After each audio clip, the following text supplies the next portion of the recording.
Doing them in.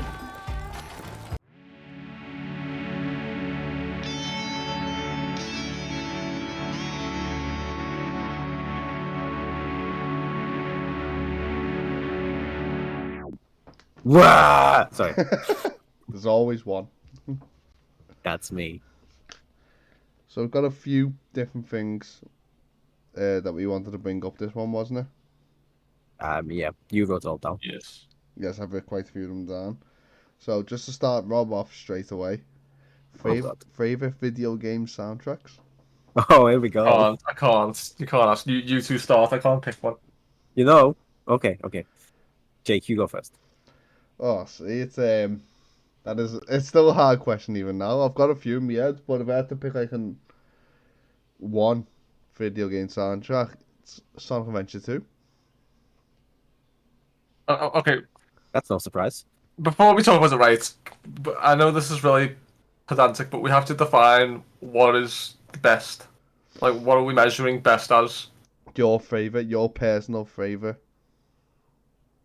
Okay, my personal favorite, not Yeah. what I consider the best. Yeah. Just Whatever you think is the best in your eyes. Like I don't care what the internet has to say about what the best all-time like best soundtrack is. It's what's your personal favorite. Like my personal favorite is Sonic Adventure 2's.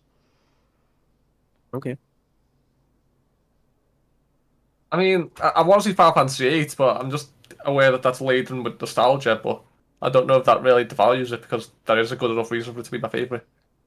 It's I not- mean, that's kind of the same with me. Mine's 7, but I think it's just nostalgia.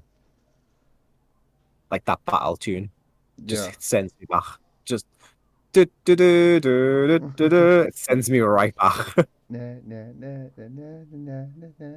But the fact that Final Fantasy 15, you can like listen to that song while you're driving around. I get all the shit that I get from Final Fantasy 15, I understand. But the fact that you can just go in your car, drive slowly, or get Ignis to drive slowly, and listen to all the Final Fantasy soundtracks. I love how you Yes. correct yourself and say, yeah, I don't drive. Ignis drives. That's You know because what? when I drive, I go a bit too fast and crash into things. You know what I really like about the old Final Fantasy soundtracks? They're really experimental and full of charisma. Like, one of my gripes today with modern soundtracks is that they're all kind of cookie cutter. You figure, you know exactly what you get, and like, like fantasy games, for instance, it's usually always like a sweeping orchestra doing some, wonderful sounding stuff, but like, none of it, you're not going to remember any of it because it's like, Yeah. oh, here's a big wonderful orchestra playing a fantastic symphony. Yeah, Okay, I can't remember that melody. But as you just said, then you remember the Final Fantasy VII's battle themes like.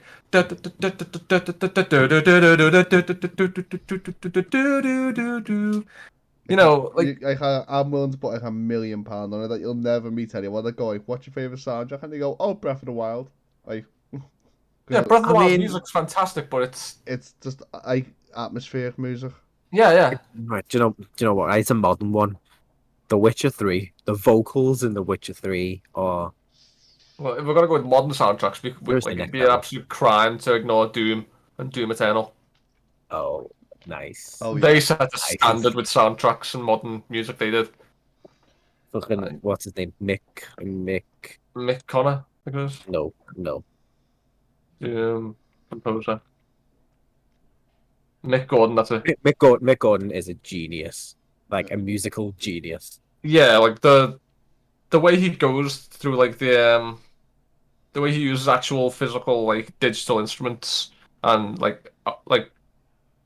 was it, like he sort of interlaces his cables through different like modes and stuff to get these really peculiar sounds. It's just fantastic. Yeah. Get your blood pumping, ready for that rip and tear chaos. See, like one of the soundtracks I like to listen to just to relax, you'll probably laugh, is the Story of Seasons soundtrack for Friends of Middletown. Well, no, because it's meant to be relaxing, that kind of music, Yeah. isn't it? Hey, I've listened to Stardew Valley soundtrack several times, like on Yeah. Spotify. It's It's brilliant, chill. isn't it? It's just proper chill. It's just chill music. Like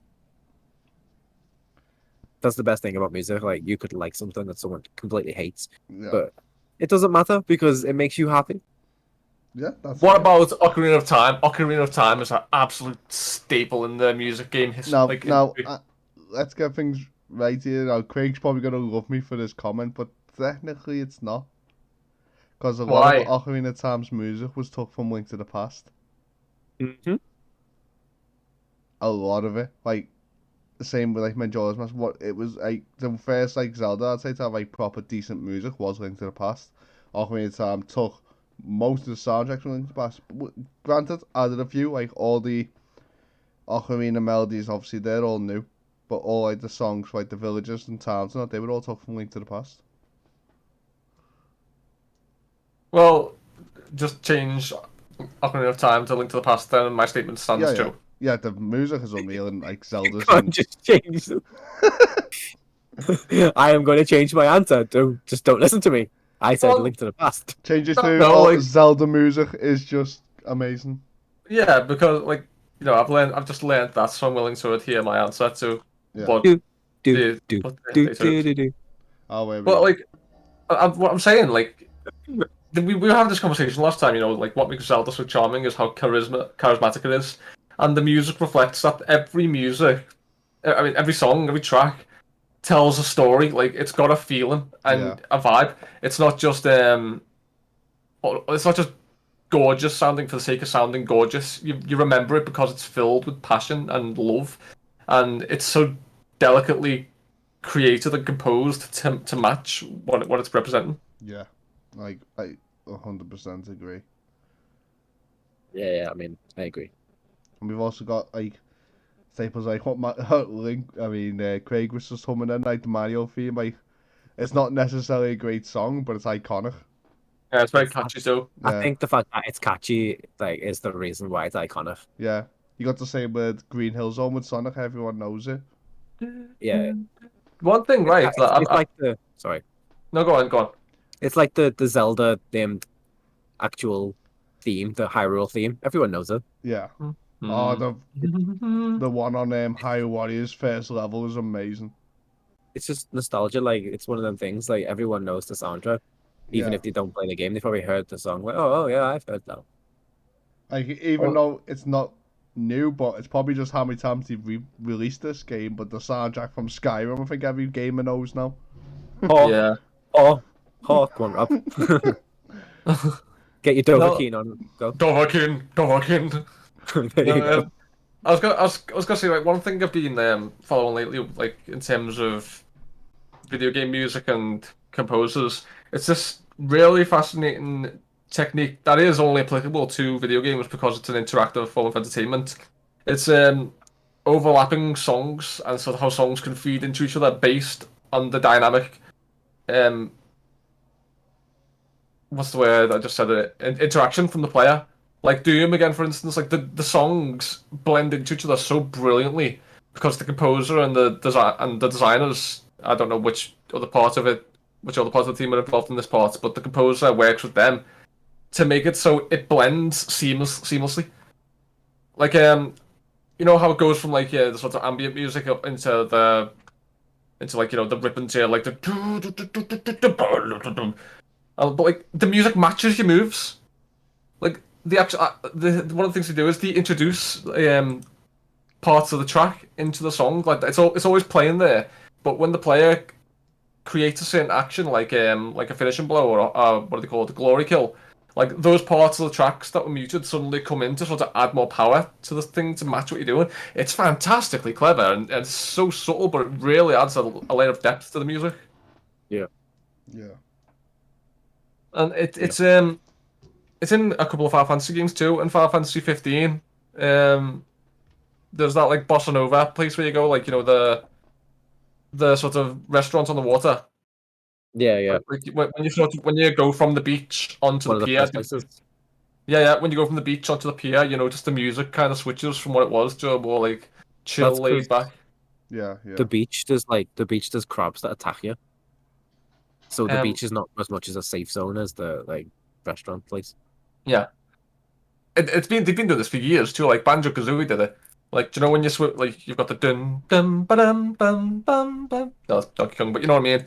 Like when you go underwater, suddenly it sounds like the same song, but it's Oh, submerged. what was it called? It was like there was actually a name for it. I've seen a YouTuber talk about it. I know what you mean about like where it's at, like when you crawl as well. Like it goes a bit more stealthy. The music. Yeah, a bit more muffled. Yeah. It's really clever, really fun. Like, I think it's such a clever technique. Yeah, I remember like the YouTuber talking about Banjo-Kazooie did have it. So I know what you mean. It was Banjo-Kazooie having it. Hmm. Right, so we step away from game and music then and take on another topic. Might Go be on. for the best because we can do this forever. Yeah, we could. Best character in a video game that is not the main character. So side character, best side character. And okay. I need to think about this one because I've always there's a question people ask, right? I've seen it on Reddit a few times. If you could sit with any video game character at a bar, who would it be? And I always think of Walker from Final Fantasy X because he just seems like he seems like he'd be such great company. He's such a chill, laid back, happy-go-lucky guy who's just full of charisma. I just ended up singing Shakira at him. Waka waka, Jake, stop. Jake, stop. Well, again, it comes down to that question: like, who's the best? Like, would they be the best for company? Would they be the best for like talking to them and You're hearing thinking their way too philosophical much into it. views? Just in your opinion, it can be for whatever reason you want. So best for the company, best to talk to, best in the game that you see. Okay, Who do you think is the best side character? but I have a question. Go ahead. When you say side character, is it an NPC or is it a playable character that you play as? No, that's anything that doesn't come on the main character. So if you play as them, I'd say they're a main character. Okay, so it's Okay, so basically if you could control them, they're the main character. Yeah. So so it's an NPC. Yeah, and best NPC will change to then best NPC. And a non-playable character is an NPC. Yeah. And I used to be a hero, so I took it out, and the knee guy is took out of it. Oh, why? Skyrim God is life. Somebody stole my sweet roll. Let me guess. Somebody stole your sweet rule. Okay, so this is a hard question. Yeah. I know. I'm really having to think about this one. But I might say Atreus from the new God of War. Oh no, that pissed me off. Because no, a lot of like a lot of escort quests in other games, the person's just annoying and gets in the way all the time. But Atreus is actually pretty helpful. Like even when you're fighting, you can use him to stun, you can use him to like other things. He's pretty helpful. And he fights things. Okay. And he's like, come on, he talks every language. Like, yeah. Spoiler alert, he's Loki. Okay, come on. Have you thought? I've got kind of a fondness for Uthgerd from Skyrim, but that's because of Sips' Skyrim series. Where like he just makes Uthgerd out to be this like big bitch, like takes no shit, is like a really controlling wife character. It's so funny. Are we just gonna name drop people now? I'm trying to think. Best non-playable character in terms of like efficiency and how they help. Just Rob, just your favorite. Well, I have favorites for different categories. Yep. Jesus Christ, you're bringing too hard into this. What's yours, Jake? You say one while I'm thinking of mine. My favorite side character. Yeah. No Sonic or Zelda. Well, then that's me out, isn't it? Jake, you may as well just talk about Sonic and Zelda the entire time on this. Yeah, that's the plan. Oh God. No, I was thinking the merchant from Resident Evil 4. You know what you buying? What you buying, stranger? I just thought of one. The monkeys from Ape Escape.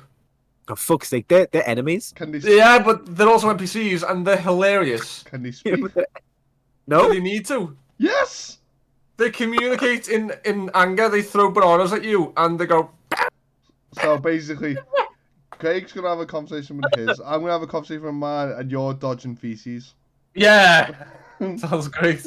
It sounds about right. Oh, come on, like the Ape Escape monkeys are so funny. Like that game, they make that game. I mean, they are the game, so technically they do. Yeah, they're the name of the game. Like, there's loads of games where the concept is to capture and corral things, but Ape Escape is so fun because those monkeys are just so goddamn hilarious. Okay, just a little honorable mention. Ignis from Final Fantasy 15. I've come up with a new recipe. Yeah. I loved their dynamic, man. I loved that. Well, they still I love that Japanese, they were quiet like, sometimes. teenagers, didn't they? Like the fact they'd sit in the car and they wouldn't talk. That was one of the best things. I know that's really peculiar, but like It's so Yeah. normal. Yeah. It's like sometimes on Red Dead Redemption 2, they just talk on a horse, and I'm like, dude, can you just quiet down and let me enjoy this journey, please? Yeah, like people don't talk 24/7, like, which is kind of an like- abstract thing to say during a podcast. Have you ever watched us play for Monster Hunter? We don't speak. I speak. I just don't shut up though. I was thinking about putting Monster Hunter gameplay behind this podcast, to be honest. Yeah, You I could do. mean, you've Just got don't to put... now because if you don't, it's gonna look really weird. I did say I was Anyway. thinking I might change my mind. Anyway, next category then. This is going to be a hard one for all of us. Rob, don't cry. But it's going to be most emotional death in a video game. Error. Now, the only thing that made that funnier, No. if I name drop people, is Connor when he was playing Final Fantasy 7. That will never not be funny. I think you've He heard spent about so it. much time. He spent That's- about like literally a couple of days leveling up Aerith before he went on the second disc, and Michael just went, "Why she dies at the end of disc 1?" You should have seen his face. Sitting there leveling You up. fucking what? No, that was a young me that cried then, but I grew up a lot. And then I'd say my actual answer is Joel from The Last of Us. Sorry, spoilers. Yeah, spoilers for this Me. whole category, to be honest. It's not even just because he died, but the way he dies is just horrible. And me, no, I cried like a baby. I don't know if it's the most emotional one, but there's two deaths I cried at in Ghost of Tsushima, and again spoilers. One when the old woman dies, and she's do you know the one who's got what is it, dementia, and she's seeing you as your father. What? She dies? Oh, mate, That's that really? spoiler. Yeah, I know, but what am I going to do? Not listen? Well, this is like... I in- haven't played Ghost of Tsushima that far in. I don't know the spoilers. I played it, but I haven't finished it. Oh, really? It's heart wrenching. Like, do you want, I can not talk about it further if you don't want me to spoil the details of it. No, right. You may as well. Like, I'll probably forget about it. I'll probably forget about it anyway. It's not so much. It's not a dramatic death, but it's just so depressingly accurate to what dementia really is. And like Jin just has to sit there, and the face model of Jin, like, and you can genuinely see what he's going through as he's having to pretend to be his dad just to like make sure that this woman's happy as she is passing away in her delusional mind state. It was just. It was horrible to watch, and the second one was less dramatic. I mean, less emotional, more dramatic. It was when Craig, which part of Ghost of Tsushima are you up to? I've only just saved his uncle. All right, Saved I is a can't- stretch of words. I can't. I don't know, you on- I've never even played it. I'm just winding up Are you on the third part of the island? Yeah. Yeah. Oh. Okay, you're on the Yeah. third part of the island. You know this part then. When the horse dies, Oh, okay. Yeah, I know the horse dies. that was so sad. I was genuinely emotional. Yeah, it was. But, well, I mean, it wasn't no Atreyu sad, but it was sad. I think one of the worst in-game deaths, and Jake, I think you'll agree with me on this one, is the Deku Tree's death in Ocarina of Time. I don't think it was very sad. That's another spoiler. It doesn't have to be sad, it's just emotional because it's Yeah. like, when you think about what it is, Atreyu. But he Well, comes back, think he of- comes back think as a of- little sprout. yeah, but think about how ancient that tree is. Yeah. Like, it's so I mean, sad. Like I said, I've... Never mind. No, go on. I haven't finished Ocarina of Time. It's hardly a spoiler, it's in the first 15 minutes of the game. I'm sure you beat the Deku Tree.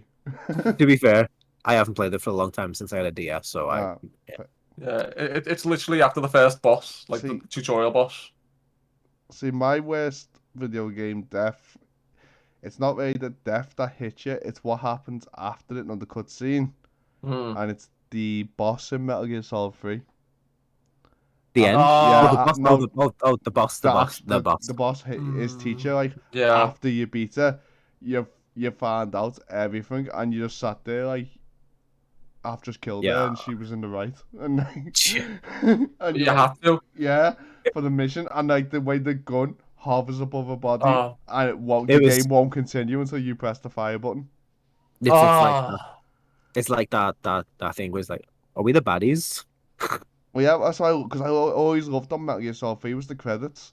Because then at the start of the credits, it starts going through another Metal Gear timeline after what happened at this point. And then Yeah. when it gets to a certain point, I'm not sure what the date is, it just says Big Boss wages war against the US. And you're like, after playing Metal Gear 3, I'm like, nah, he's justified. That's one of the best things about Metal Gear Solid, in my opinion. It really, like, Hideo Kojima really nailed in some fucking amazing topics. Metal Gear Solid 2, you've both played, haven't you? Yeah. Yeah. Right, do you know I the love scene, and again, spoilers, do you know the scene near the end as Raiden, where you're talking to the Colonel and you find out that he's an AI? Yeah. Now, I watched that video again not too long ago, like, because when I was young, I couldn't appreciate the actual nuance of what he was discussing. And what he's saying, I would side with the Colonel rather than Raiden. I think Raiden is kind of being a little bit of a bitch, if I'm honest. And just to refresh your memory, the Colonel is basically saying, we are an AI. We are developed because our role is to remove infactual information that is presenting itself as fact from the public knowledge and media. Like we only want true information that can promote the growth of civilization. And Raiden's like, well, no, because don't humans have a right to choose what they want to believe and choose what information they digest? And the Colonel's like, well, no, because that's stupid. Because by filtering, by polluting genuine, productive, true information, by polluting that with nonsense that doesn't help anyone, that's just false and is just unattributed, we're just slowing things down and causing more damage. And Raiden's only argument is, but we have freedom. We should have freedom to choose. I think mean, a lot of go people on. disliked Metal Gear 3, 2, sorry, for the fact that of Raiden, I liked it. where they had to make him like a cyborg ninja just to redeem himself. It's watching back, right? Because I really want to hear your two opinion on that actual concept. Like looking back, Raiden pisses me off. It's like, why do you think that the human freedom of being able to choose what information you digest trumps the necessity, I would argue is the correct word, to actually provide and indulge in genuine, honest information? Like, I can't help but make it political because it's a very political statement, but like vaccines and COVID, the whole misinformation stuff about vaccines and whatnot, and people literally like go into hospital because they'd rather take horse medicine than like accredited and approved medicines. Let's Like, not bring I know I'm not today's using that as an topics example. in this, like, because, like, I mean, I'm not using that as a thing to discuss. I'm just using Yeah. that as an example. Is what I mean to say. yeah, Like, it's the same. It's the same logic. Raiden is basically saying people should be allowed to take whatever medicine they want, rather yeah, than being told what is the right one. yeah, That's a dangerous topic that we Yeah. can. It's not going to make anyone happy. yeah. I think that's a Everyone. topic that's literally going to be 50-50 split, and I think that's the point of it, if you get what I mean. Yeah. So let's not bring that one into the table. Well, to not discuss it, then we can at least discuss how fantastic it is that Hideo Kojima brings these topics up into Oh yeah, he video was games. the Hideo Yeah, Kojima like- was nothing short of a genius, but Even now, yeah, with Death Stranding, his just mind is insane. I want to just live in his mind. I well, want to make babies in his mind. apparently he's working with the film crew on the Metal Gear film. Yeah, Oscar. Oh, I'm looking forward to that. Yeah, it's It's going to be the guy who Oscar. plays Poe Dameron in the newest Star Wars films. Apparently he's sold Yeah. tonight. Oscar. Is Oscar it something. It's Oscar something. Yeah. It's Oscar Isaac. Yeah. And I am all for him more than Mario, No. Chris Pratt. But yeah, let's not talk about that. I'm so gutted that Hideo's not working on Metal Gear anymore because Metal Gear Solid 5 was just so ahead of its time in terms I'm of not. everything. Like, Really?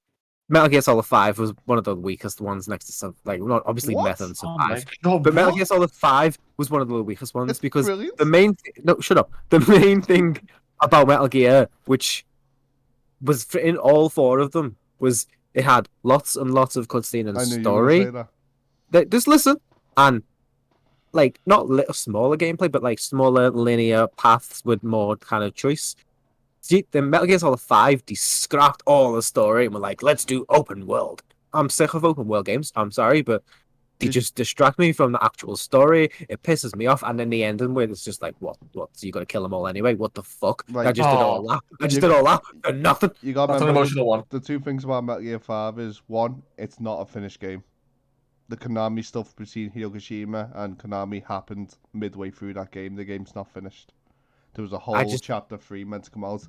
The other thing as well about the gameplay, he said that Metal Gear Solid 4 was 75% cutscene and 25% game. And as he said, he basically wanted to make it up to the fans by making the next game 75% game and 25% cutscene.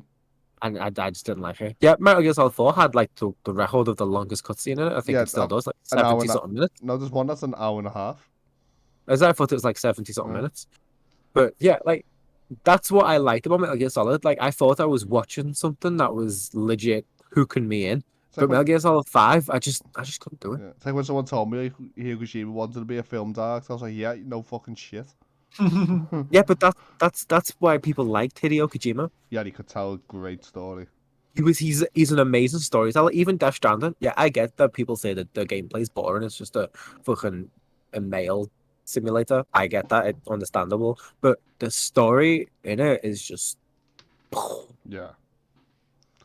Right. So my head explosion. So that was most emotional video game deaths anyway. It was for about 5 minutes. Yeah. And we brought up Metal Gear 3 and just went off on a tangent on that one. So now you know how I feel. Last time I wrote it down, it didn't go to plan, so it's your turn. That's the best way to finish video. We just go off of one. So for another topic, I have best side quest in a game. Side quest? So is there any side quest that like sticks in your mind, like more than a main quest, maybe? I mean, there's one. It's not good, but there's Witcher 3, and near the beginning, there's a really weird woman who's saying that someone stole her pot, like I knew you did this one. You know this one, right? Yeah. And it's just weird. It's like, okay, maybe I'll fight some monsters. No, you go in the house. There's no one there. You get the pot.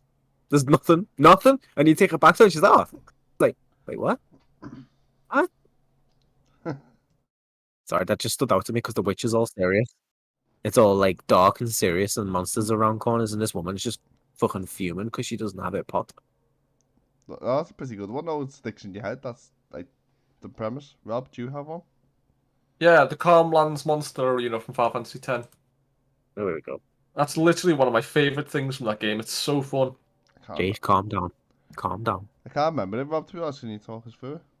It's basically in about 70% through the game, you get to an area called the Calmlands, and in the Calmlands, there's this small section on the far right where there's a fella who has this arena, and he gives you a weapon, a special weapon that has an attribute to it called Capture.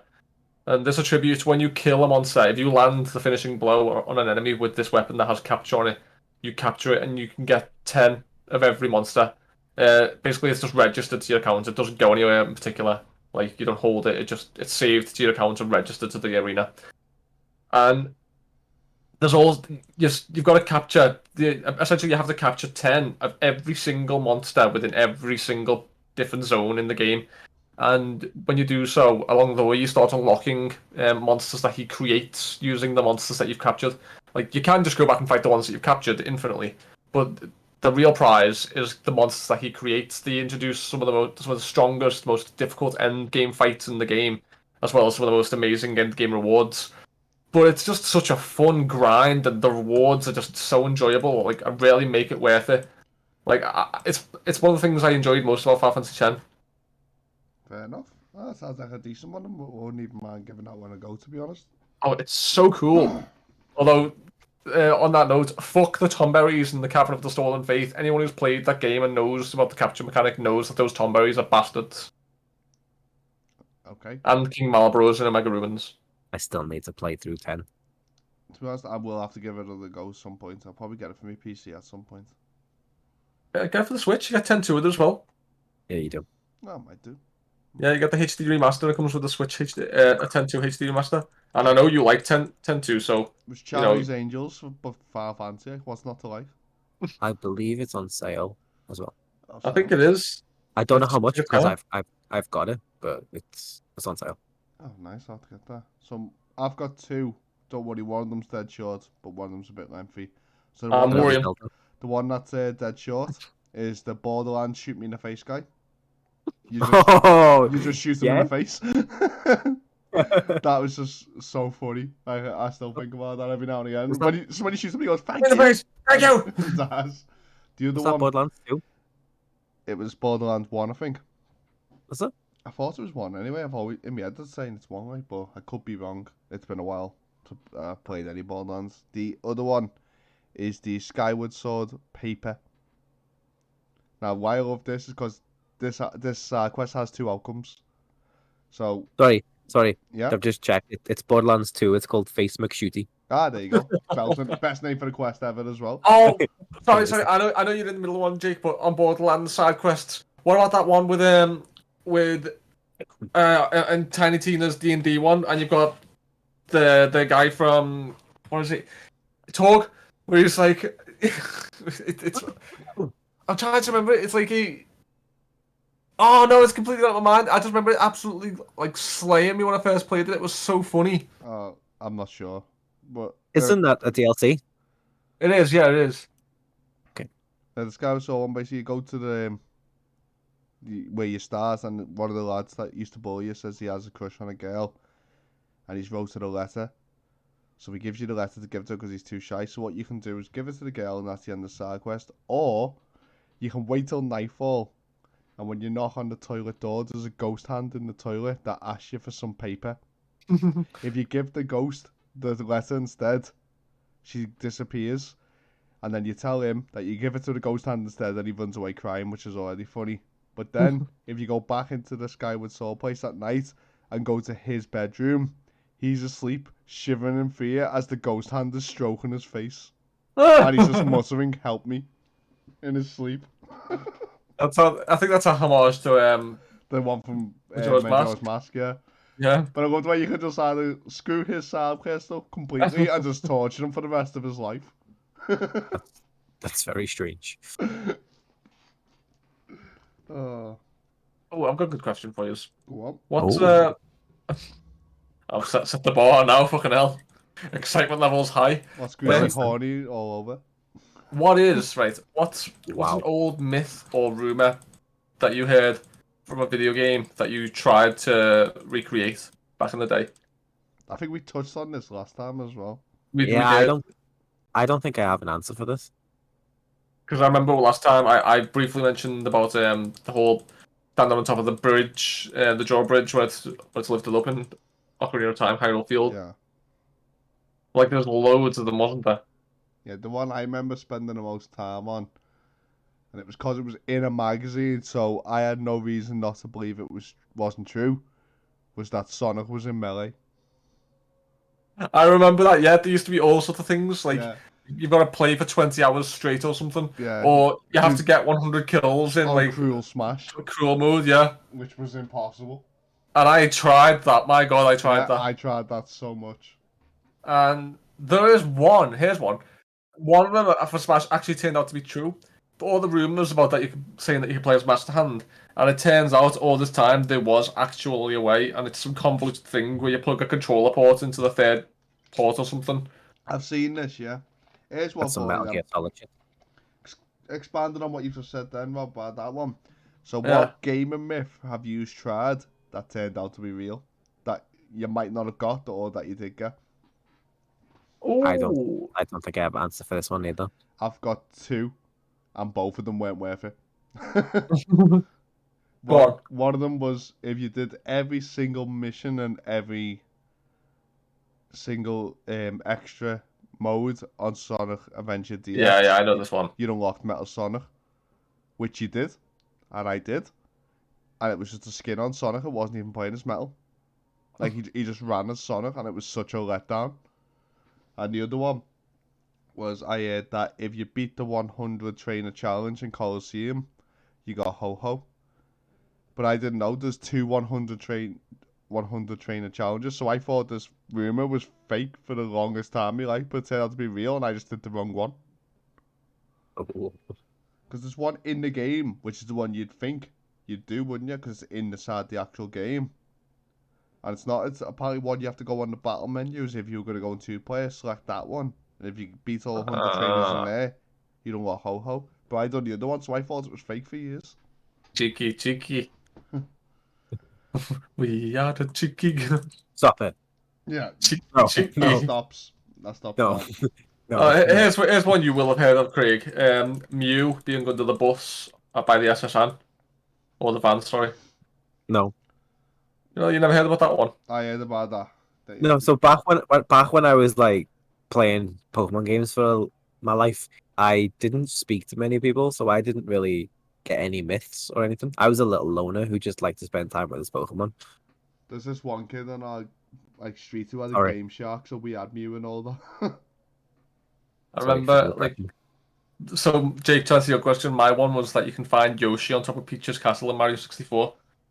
And for like days, I would try and figure out how to get into the cannon, do you know, by the water feature. Yeah. Because I figured that's the only way you got to get up there. So I'd like look around the map, like oh, actually that reminds me of the one that I'll get into. I'd look around the map, like see if I can find a secret switch. Maybe you've got to climb a tree or do certain things. And it was only made worse by the fact that there were actually some things in Mario where if you like trigger a certain sequence of random events, like a one-up mushroom would appear. Yeah. So sometimes I would actually trigger these things and think, oh, I've done it! And then come out, no, it wasn't there. And it turns out all you had to do was just beat the game, get all 120 stars, and then the cannon opens and you can get to Yoshi. I've still never done that though. But the other one I was thinking is on Duke Nukem 64. I'll say Duke Nukem 64 because Duke Nukem 3D had a different thing at the first level. On Duke Nukem 64, there's well, on both of them, there's secret areas, like secrets you can get. But on 64, there's a secret room on the first level. It's like the inside of a shop. And it was tantalizing because you get these little security camera things that you can look at, and they show you certain areas in the game. And the last footage of the security camera was inside this shop. And I could not for the life of me figure out how to get into this damn shop. I shot every wall, I jumped in every window, I did everything I could. I was trying to like see if there was hidden messages in the posters and stuff, and just nothing was like giving me an answer. And eventually, like, a few years down the line when I'm playing it again, and this is when the internet was more popular, I Google it, like, what is this? How do you get it? It turns out, right, near the end of the level, there's a small little lip on a wall that you can run on, and at the end of this lip, there's apparently night vision goggles. So I always presumed that's just what it was for. It turns out, just before these night vision goggles, if you just turn and face the wall, and mind you, there's nothing about this wall that looks out of place. It's just the same, like, image just displayed, like, spread out across the wall. If you stand at this very specific spot and press A, then a wall opens up, like a door opens up, and there lies a teleporter. And then you stand on the teleporter and you get teleported to the shop. I felt cheated. Like, all these things I tried to figure out and how you'd get into this damn shop, because I knew where it was. Like, there was only one place it could be. Like, all these things. And it just turns out to be some random wall that you just click on and you teleport in there. Yeah. You feel robbed when it's something like that. Oh, I was fuming. I mean, it was very satisfying to go in there, but I was fuming. I mean, it sounds like I'd be human. Right, so you got any other questions, Jay? Yeah, I've got a few. So Yeah, so go on. right. So this one's gonna be a little series. So I figure we'll probably do one or two, an episode. Okay. So what it is we're gonna talk about a popular game series. Oh, here we So go. I'll bring it up, Right. and then we're gonna look at how many games in that game series are actually good. Okay. So cause I we've feel like I'm gonna start like having like waking up at a cold sweat about you and the word good. Good. So how many games are actually? Yeah, I don't know how I can word that. Like, it's not a hard question. Like, if you consider the game a good game, you like it, then it's good in your eyes. Yeah. So cause How many games in the franchise do you like? Yeah. Okay. Right. Right. It's hard with some franchises because games like Mario, like God, there's That's loads. what I mean, and we'll get to All them. of So for first, we're gonna go with Metal Gear. So we're gonna start it with Metal Gear, as anyone Metal actually Gear played it. Survive. No. No. We're playing with Metal Gear. We're starting with the top-down Metal Gear from the 80s, and yes, I've played it, and yes, I fucking love it. I haven't played that one, Yes, no. I I played started it. on one. I played it's good, so I'm guessing you played Metal Gear 2 Solid Snake then, Craig? Yes. And you like this Not one? as much. Not as much as the first one, but I've played it. Yeah, I like that too. Right, now here's one with all three. So the first two. So the first one is obviously Metal Gear Solid. Amazing. Always Yep. will be. So we knew that would be a winner straight away. So the next one is actually Metal Gear VR Missions. I haven't played that one. I haven't played that one either.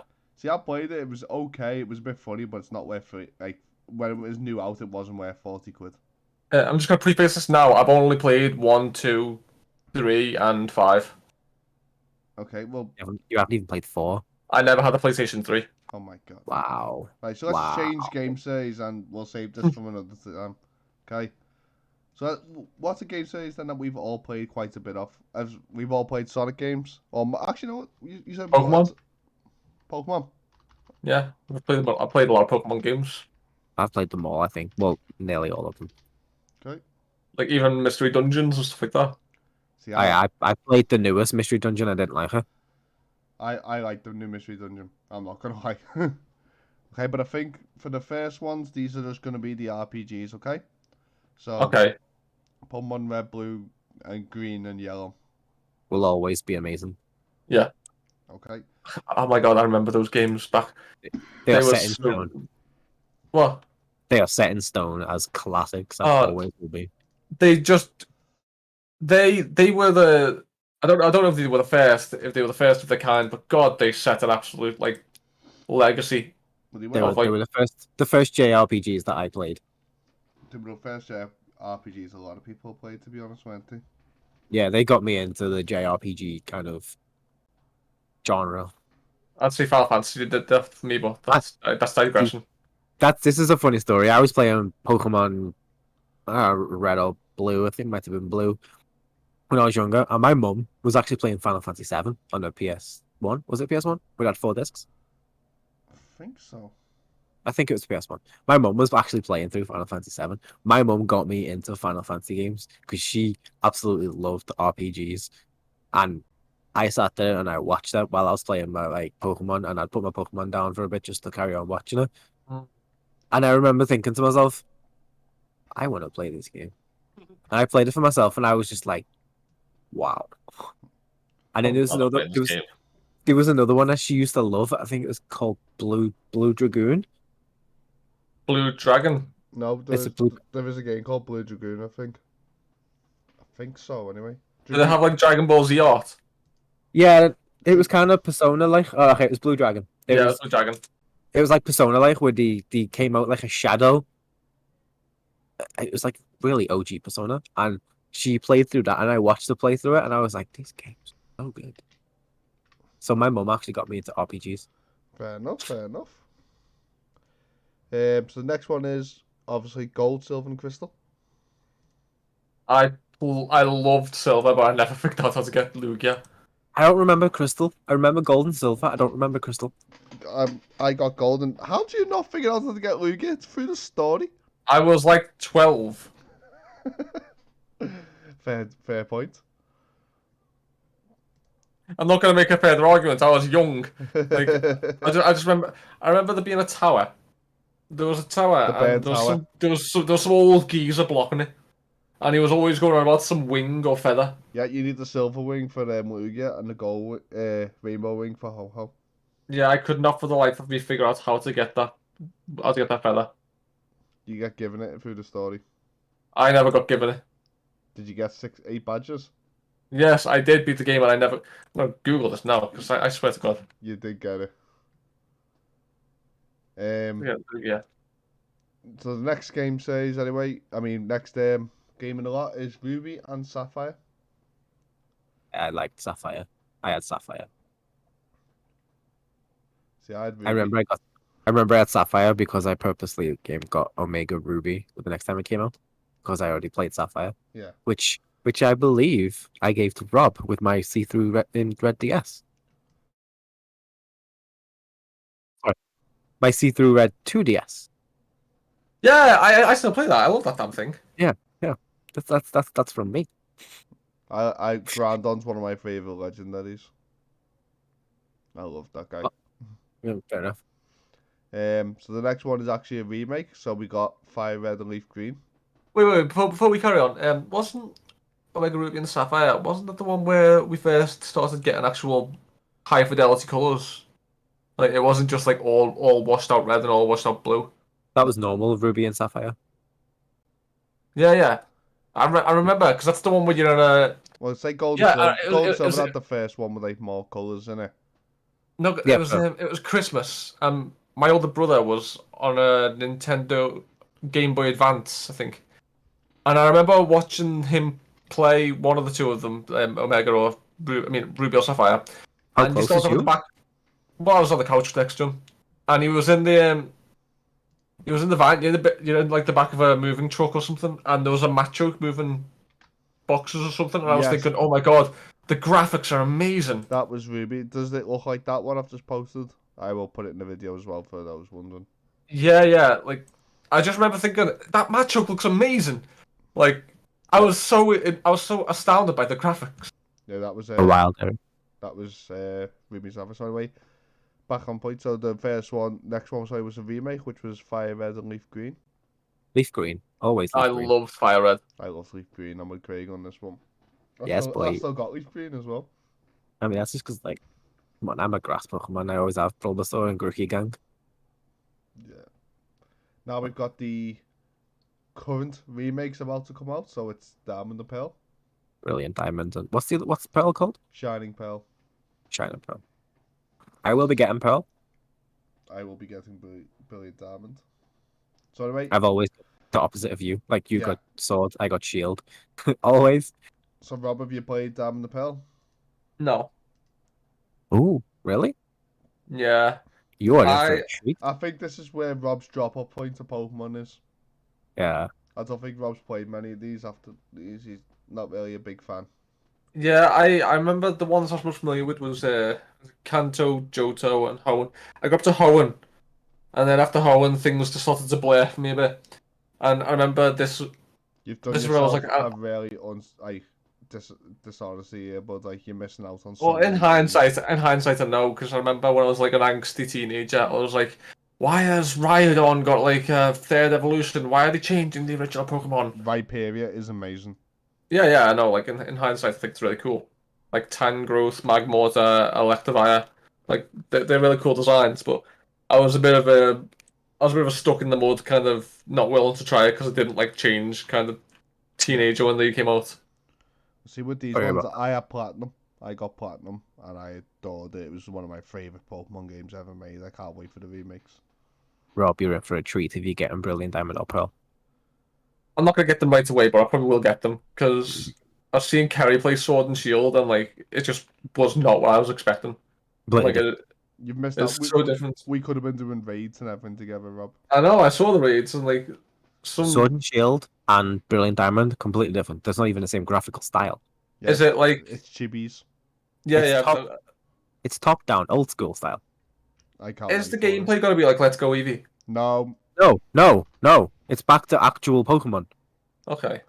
They have said that the Let's Go series is a completely different like sub series that they may continue. I really hope to do because I didn't mind Let's Go Eevee and Let's Go Pikachu. I thought they were good Let's games. go Marill and let's go Togepi.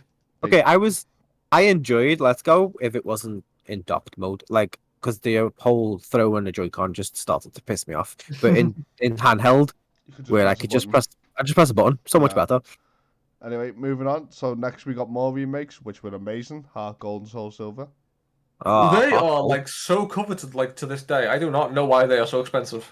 Heart Gold, baby. What? Was the good? They're Yeah, unbelievable. but no, they are ridiculously expensive. It's like £700. No, I agree with Rob. Worth The price is ridiculous, but it's still an amazing game. I've still got Heart Gold, and I do plan on doing a let's play at some point of it. How much would you pay for a real Pokemon? £700 is nothing. That's a good way of thinking of it. I've just gone on Google now and typed in Soul Silver, and one of actually the first listing, and it says price drop is £1,000. I would pay a That's- few grand for a Snorlax. Oh man, imagine a real actually a bit pain in the ass to feed. He sleeps more than he eats. And he eats When berries. to eat, doesn't he? Yeah, Have you and he seen, eats have you berries. seen Snorlax and have you seen Snorlax and latest Pokemon Snap? That boy can fucking run. Get your poker flute out. Right, so the next one is Pokemon Black and Pokemon White. Oh, That's wait, Jake. Urem and Zekrom, Jake. isn't it? Yeah. Jake, I think you've missed Pokemon trading card. No, that's a spin-off series. We're gonna do them after we've done the main series and going through them. Don't worry. God. Oh, okay, good. Don't forget about Pokemon trading card because it's so fucking Pokemon good. No, trading don't worry. card. So good. Right, It we'll needs come a back to remake. that, Rob. But anyway, Black and White, and we'll put Black and White 2 together. There's actually I don't remember Black and White 2, but I remember Black and White. Black and White 2 was good, but it wasn't like the original because it focused more on the warfare rather than the creatures and being a god. I was gonna say Black and White had like a brilliant story that was a bit out there for Pokemon, and then Black and White 2 just done away with that and done a normal Pokemon story. But like, I'd say Black and White, the first ones, are the best of the two. I liked Black and White. I don't remember Black and White 2, so I can't really comment on that. But yeah, in the next in the line, Craig, is White and Black and White. The next in line for remakes. Oh, Think okay. about Well, I mean, it's going in if order, that's isn't it? true, then I mean, I'm happy about that. Well, I'm sorry, my cat's just buttering my laptop right now. from the looks of when they've released, it looks like next we'll probably get Let's Go 2. Because we got Heart Gold and Soul Silver. There is supposed to be another one next year as well. Yeah. I've seen. And then after that, we'll get Black and White remakes by the looks of it. Anyway, carrying on with the story. X and Y. Anyone play them? Yes, I played Y. Is that the one with the sun thing and the bat and the moon bat? No, that's Sun and Moon. Of course it is, yeah. Sorry. That was brilliant. I mean, yeah. You can see how hard to touch I am with like these ones that have been coming out in recent years. No, it's fine. It was the first 3DS Pokemon. Oh shit, was it? Yep. Black Wow. and White was the DS. And Do not tell me the release date. Do not tell me the release date. 2013. Oh, Jake, oh, you just said. oh, I thought it would be much like earlier than that. No, Oh, okay, that was only like 9 years. Say 8 because we're not in 2022 yet. So here's a game that I know you both like. So after that was straight to Omega Ruby and Alpha Sapphire. I thought that was so good. There was so much content in that for a Pokemon game. It was Like- so good. Post story when you can fly around and go to those little areas. That was boss. That was so good. Okay. So we like that one. That's that conversation. Yep. We basically spoke about that though with the originals. Yeah, we did. Fair enough. So then we got Sun and Moon and Ultra Sun and Moon. I liked That's your line. I in liked your Sun and backup. Moon. I liked Sun and Moon. Yeah. I It played. was a bit too cheesy with the whole story in a Hawaiian setting, but I liked it. Yeah, I played it very briefly. I got to a point where you could surf, and then I just stopped playing it, and I don't know what happened to my copy of it. I might have sold it, given it to someone, but I wasn't grasped. Oh, Jake, you okay? Oh, sorry. I thought I said the mic off in time for that. Sorry. You didn't. Oh, Oh, we heard us. Oh And then sorry. it just cut out. It just cut out. I was like, oh. no, he's dead. Sorry, got a bad cough. Yeah, I can tell. My issue with Sun and Moon was that when Ultra Sun and Ultra Moon come out, the Switch was a thing. So why not just make them for the Switch? Because they were probably already making it before the Switch came out, and they probably didn't receive a dev kit. That's why. It's it's done by Nintendo though, isn't it? Well, it's not just that, Jake. They No, have to buy no. they have to buy licensing fees to like create it and publish it on that console. You know that Pokemon's not a first-party game, right? It's Well, done by the it's Pokemon Game Freak, company. but they're owned by Nintendo. It's done by the Pokemon company too. Yeah, but it's still not technically like a Mario and a Zelda first-party No. You game. mean like where they're done in house as like a separate, like, let's say, building for Pokemon. Where Yeah, so they've still got to receive dev kits for new consoles too. yeah, suppose, They have yeah. to buy, as I say, they have to buy the license to actually create content for the Nintendo Switch. Yeah, Rob's been playing some game dev story. I know. Yeah. Maybe. But anyway, going back on the next one, I will argue that these games are good. Let's go. Pikachu. Let's You know go. what? Eevee. You know enjoyed what? it. I enjoyed it. Like I said, it's a good for the first Switch Pokemon game. It's a good starting point. Like It's loved got it. pretty graphics. It's I know. short. I loved the art style, especially. I love the art style, yeah, but it is like Rob said, it is very short. I loved how you could interact with the Pokemon. I'm not even gonna pretend that I didn't love that. It was basically just a pet sim. I sitting there playing with Eevee, petting Eevee, and giving her haircuts and stuff was just the cutest damn thing I've experienced in years of gaming. Plus, Yeah, Eevee's my favourite Pokemon, so it was about time my Eevee boy was getting some love. Mm. there was a few scratches on my Switch, but I was just stroking my Pikachu a bit too much. We've all stroked our Pikachu a bit too much, Craig. Jesus Stop it. Christ. Because Anyway, I've had both. Like, moving swiftly on from touching Pikachu. oh, Pokemon Sword and Shield. I like it. You know what? It's got a lot of controversy because of the whole unfinished Pokedex, but I really enjoy it. It's amazing. Like, There's not a problem with it. and that new DLC that adds all of the caves and stuff, the raids. Yeah, you can get legendary raids now. Chef Smooch. We could do raids if Rob would get it. Yeah, that's a hint. Get it, Rob. Like I really enjoy Pokemon Sword and Shield, and I understand why people don't, and I understand why people are pissed off because of the Pokedex. But hell, it's a good time. Yeah, I loved it. When it first came out, I didn't put it down for ages. I still do raids every now and again today. Although I do hate Hop. Yeah, I hate Hop, to be honest. In fact, I hate all of the like rivals in Pokemon games. They're all just so annoying. So next, obviously, we can't talk about Brilliant Diamond, Shining Pearl's not out yet, or Legend of Arceus, because that's not out yet either. I am creaming for that game. Jesus Christ. Arceus is gonna be. I don't care like how bad the graphics look or how empty the world looks. Just give me a Pokemon game where I can chill. It's Breath of the Wild throw my Pokemon. It's what Pokeballs. we've all been asking for. Like, dude, have you seen the trailer where I can't remember what fish Pokemon he's on, but he dives out of the water, does a weird little cool spin, and throws his Pokeball and catches it, and I'm like, Yeah, I've yes. seen that. It was the latest trailer there. Yeah, 360 no scope. What I love though is that I pointed out to loads of people and they got that upset because this is done in the Sinnoh region, which is a region that's already out there. Yeah. And it's got Pokemon that are already in. I mean, it's got Pokemon that aren't in that region for its game. And because this takes place before it, then that means them Pokemon are extinct. No! Yep, think about I it. don't want Arcanine to be... I don't want Fluffy Arcanine to be extinct. Think about it. But well, how does that work? Because we've got fossil Pokemon, for God's sake. How extinct do they have to be? Well, they obviously haven't found fossil of these. Maybe in this game you get to fucking make them extinct. Fuck, I'm gonna make sure I bury one of them in a fucking cooler. I'm gonna take you all down. So let's Fossilize, my boy. Let's quickly go over some Pokemon spin-off games then. So as what he's brought up, the trading card game. I assume you mean the Game Boy one. Yep, the one with the black cartridge. Yeah. Absolutely that was love it. Love it to bits. Played it the hell out of it. It needs to be remade. I remember I have everyone playing that game for the first time on the Game Boy going, what do you mean I can't just summon Charizard? That's not how Pokemon works. Yeah. I'll just do the spin-offs as a whole because we have run out of time. So the Mystery Dungeon games, anyone played a couple of them? No. I played the latest one and I wasn't a fan. It wasn't for me. I like it.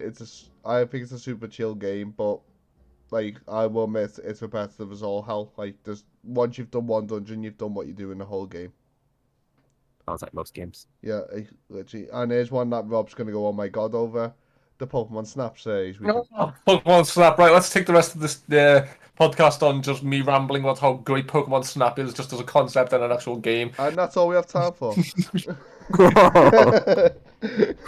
Am I joking? So we're all big Pokemon Snap fans. That's the thing. But here's a quick one. Have you played the GameCube games, which is Colosseum or Gale Darkness? I played Colosseum. There was a Pokemon game I played on the GameCube where I still remember there was a Hitmonlee, and if you spoke to it, it went Hitmonlee, and like there was a Jirachi in it, and you could get Jirachi for your actual like Game Boy game from it. I think and like that there's is a house or something. Range. Yeah, I think that's Pokemon Colosseum. Rangers? And it's not Colosseum. Was It's not Gale Pokemon Darkness. Rangers. No. Pokemon GameCube games. Let me just Google that. Yep. Oh. Colosseum or Gale Darkness, they're your 2 picks. But No, it was Pokemon Channel. oh, you had Channel. Yeah. Oh, Let's just end this now. yeah. Let's Channel's end that on that. good. You had a GameCube game where you watched 2 episodes of Pokemon and then sit down. Yeah, I know, not great. And on that bombshell. And lastly, the last series we're going to talk about that quickly is Pokemon Channel. no Pokemon Stadium. Oh, I like Pokemon Da, Stadium. da. I like the the mini games in that game. Oh, I love the You're also concept of missing- it. You're also missing the game. Which one? But The one for Switch, Pokemon Tournament. oh yeah, that fighting one. Pokemon Tournament, yeah. That was Yeah. a Wii U game first, then Switch. That is a Is that brilliant one? game. I loved that game. I played a little bit on the Wii U and I enjoyed it. Oh, it's so good. It's like it's done by the people who do Tekken as well. It's so good. Did you ever play Pokemon Pinball? Yes. Oh, that's Hey. boss that. I never played the Don't think- remake. Well, I say remake, the sequel. It got a second one, I think, on Game Boy Advance, but I only played the normal Game Boy one. I've just googled now Pokemon games chronological order, and my goodness, there are a lot of Pokemon games. Yeah. Pokemon Rumble. I love Pokemon Rumble, the toy one. Pokemon Rumble. Oh, what about that Pokemon game where you brush your teeth? Okay, guys. Right, and that's it. That's enough. Yep. Thanks so much for tuning in. That's no worries. But no worries. He wasn't talking to you. I was talking to you two. Oh, okay. I thought you were talking to other people. No. Yep. Thanks so much for that, and we'll see you next time, yeah? Hopefully next No week. worries. Peace. See you later. Pokemon Smile, really? There we go. That's all. It's over! Well, that's over.